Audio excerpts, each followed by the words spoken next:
Hi there, welcome back to the channel. So, when people are asked about the greatest solo album by a former Beatle, you know, titles are going to come up. Maybe Imagine will be one of them with its iconic songs, of course, and indeed the title track, ironically called Imagine, yes. And of course, one of my favourite tracks on there, Give Me Some Truth. A great album, well produced, fantastic to listen to. You know, I like pretty much every song on that album. Other people, of course, might choose the absolutely, totally epic and ambitious All Things Must Pass by George Harrison, which, of course, was a 3 disc set when it first appeared.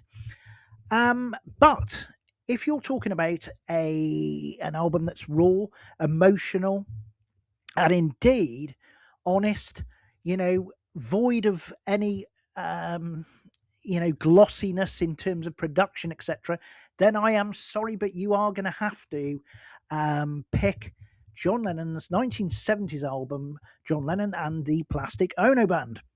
Indeed, it is an absolutely epic display of somebody's raw emotional state. It's a fantastic album. Didn't understand it when I first heard it, but after seeing a wonderful documentary and understanding about where he was in his life, man, that album to me is probably my favourite of all of the work that he did. And of course, it's one that is listenable to, unlike some of the experimental stuff, which I don't think I would be able to put in any particular category, and certainly not one of the best solo albums, but each to their own. So anyway, today we're going to have a look at why John Lennon's Plastic Ono Band album is indeed a fine and fitting solo LP worth a listen to. Okay, so to understand this album, really, we've got to figure out and see where John was in his life at this particular time. Because by 1970, really, the Beatles had effectively, split up. The band that pretty much had defined all of the 60s was now defunct, no more. And of course, each member of the band had to now figure out what they were going to do for themselves next, where they were going to go artistically, musically. They had been so used to having the four of them together. Now it was time for them to go it alone, to leave the nest, so to speak. Had so close, really, had their relationships been over the years. They'd pretty much lived and breathed each other for years, really. So now this was effectively, the whole partnership had broken up. But of course, at this time also, John was looking at and exploring a particular technique that was called primal therapy, which involved a lot of, crying, shouting, wailing, all of that sort of business, because it was focused really on confronting childhood trauma and indeed buried emotions.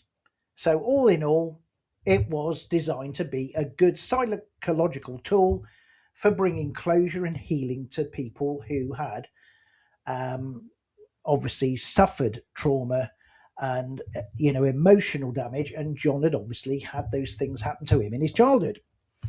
Anyway, along with the therapy, of course, it did have, as for any person, I would imagine, undergoing this process and being creative, it had an emotional impact, a profound impact, rather, and an emotional one, actually, yes, on his songwriting. So, instead of the clever wordplay that we were so used to experiencing from John in his Beatle days, of course, we really had this time an emotionally raw and an emotionally honest John opening up. And there are many songs on this particular album that showcase that. Case in point, the very title track, Mother. Fantastic example indeed. and a great song. Actually, I really like it. Um, so really, this album, it's very edgy. It's been stripped away of, you know, everything really that you would. I mean, it does sound so different from anything else you would have heard. Apart from his experimental stuff that you would have heard in his time as the Beatles. There was no, none of the orchestrations and particular production gloss that we were used to. This was a really bare album, really raw, really emotional. And I've got to be honest, I think it's a flipping great album. Fantastic stuff. Perhaps one of the most striking things about the album is how stripped down and basic it sounds. The band that John employed was quite small, actually. It consisted of himself on guitar and vocals, Ringo Starr was on drums, and we have, of course, Klaus Vormann on bass. And that's the whole sum of the parts. Now, compared to Beatles material such as Sergeant Pepper's, etc., there is no, as I say, there's no experimental stuff. There's no gloss or finesse, I would argue. But you've just got a really basic, stripped down album of somebody just releasing all of those pent up emotions on record for everyone to see. And, you know, it it doesn't actually suffer because of that.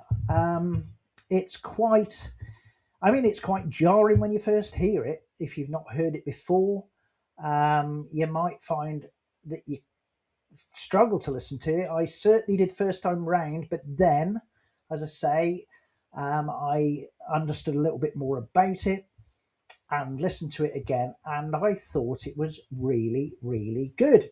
It's just a very basic emotional diary, really, of somebody who's, letting go of stuff that's obviously been part of his life for such a long time and has needed to be let out. And of course, because of primal therapy, we're now entering into that to a certain degree, and hearing the thoughts and dialogue of what John was feeling at that particular time. All in all, a great album. And I know I've said it before, but it is really. Now, of course, the album starts with the song Mother, and the song really does set the tone of the album. It's a very deep, raw, emotional song, very powerful, not full of, you know, lots of imagery or lots of lyrics, but it doesn't need to be honest. This song is dealing primarily about John's childhood, and to be honest, his childhood trauma. It's dealing with the loss of his parents. His mother, of course, Julia, had died when he was young, and his father, was largely absent away at sea. So, there's no time spent trying to, art up the lyrics or the subject matter. Instead, John goes head on to confront the emotions that he's felt and does indeed feel. It's a really, really powerful song emotionally. It really is. Honestly, it grips you because, it's a slow build. The piano chords are quite heavy and chunky. And as the song progresses, John's vocals become more and more intense to the point of crying out in desperation for his mum to stay, for his dad to come home. It's such a great track. And I know I'm, waxing lyrical about it, but it really is. you know, at the end of this track, John really is in that emotional state, almost reminiscent of primal therapy. He's almost screaming out this desperation. Um, it is a very emotional track. It's uncomfortable to a certain degree, and also incredibly powerful. And if you have struggled with issues such as, childhood abandonment, for instance, you can find that this song really does reach into your soul. It's that good. So it's not a mainstream song. And to be honest, to open that song in such a vulnerable manner is amazing to me. It's a great song, and again, one of my favourites. I have to say, a brilliant song. Another standout track on this album is "Working Class Hero." Now, this is a very basic song in that it's just John and an acoustic guitar, and it's a song that explores social systems, effectively the education system, um, and also class expectations. Such as especially here in the UK, you've got working class, middle class, upper class. And apparently it doesn't exist anymore, but I beg to differ, I'm afraid. But anywho, so it tackles those sort of things as well. Um, and basically it explores how society shapes individuals from childhood. And I think it's a brilliant song. Certainly I can identify with some of the experiences of that song. You can feel on this particular track John's uh, seething anger underneath it all, uh, which is not surprise. It's not surprising if you've experienced that. You know where he's coming from on it. You can look back at the way you were treated at school, perhaps misunderstood or not listened to, and when you look back, you can feel it boiling away underneath. So I think it's a great raw personal track from a personal perspective on life and his experience as a child growing up, and within the societal system of class that was, as I say, predominant in Britain at the time, that they argue is no longer here. But I disagree. But anywho, but yeah, all in all, Working Class Hero, fantastic, very personal track, very good as well. Perhaps one of the most well-known tracks on this album is simply entitled "God." Now, it reads almost like a list of things that John no longer believes in. He mentions religion, he mentions political movements, he mentions cultural icons, mentions he no longer believes in Zimmerman, referencing Bob Dylan. And then he delivers a line that surely must have been shocking to fans in that particular time, where he says that he no longer believes in Beatles. So there he is publicly declaring that the myth of the Beatles, which, let's face it, it had become that, and to a certain degree still is. At one point in an interview, John had simply said, "We were just a band," made it very, very big. But of course, the myth surrounded them. It made them who they were in the eyes of the public. So John was declaring that the myth of the Beatles was now finally completely finito, the end, that's it. And he says that the dream is over and that he believes in himself and in his relationship with Yoko. That's it. That's what he believes in, just Yoko and him. It's a song really about, he's reached that point where he's just going to move on now. The Beatles is the past.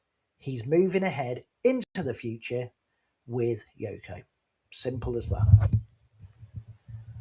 I think what makes John Lennon Plastic Ono Band important really for today is that it does feel, you know, in its own way, sort of ahead of its time. You know, modern artists can talk about their mental health issues openly today. You know, we're in a different age, of course. You know, we hear it. You know, people talking about the trauma, the vulnerability, that they display on talking about these matters. But of course, in 1970, things were not like that. You know, think it was a different world. People didn't talk about their emotions as much, and certainly men didn't. So in 1970, for John to produce an album that was this um, open and raw about, you know, his experiences as a child, um, you know, laying down these vulnerable tracks, really it was groundbreaking. And it, you know, helped obviously in the landscape to enable other artists to produce stripped down raw work um, in much the same way, you know, rather than relying on, you know, gadgets and, you know, sound techniques, etc., that we're seeing far too much of today. I think, you know, it made people write songs that were actually raw, open, honest, human, really, you know, proper, real human songs. And I think, you know, it contributed to some fantastic songwriting, you know, as time went on. And it's obviously an influence to many artists today. And I think it will continue to be so. It's not an easy listen. It's quite jarring. It's very stark. Sometimes you don't know whether the songs feel half finished or, you know, you're not sure what to make of them. But I think that's what makes this album such a masterwork. And indeed, I would argue his probably finest work, you know, of his albums. I think Imagine is a good album. You know, there's no disputing that as far as I'm concerned. But I think when it comes down to it, I think for pure, unadulterated songwriting and emotional rawness, John Lennon Plastic Ono Band is, for me personally, the number one winner album that John made. And I still think it's brilliant. And you know what? I must listen to it again now. I've been waffling about it. But anyway, guys, thank you for, you know, watching this video. Obviously, if you've liked it, of course, consider subscribing and liking. And yeah, I'll see you soon. So thanks again, guys. Take care. Have a good week. Bye.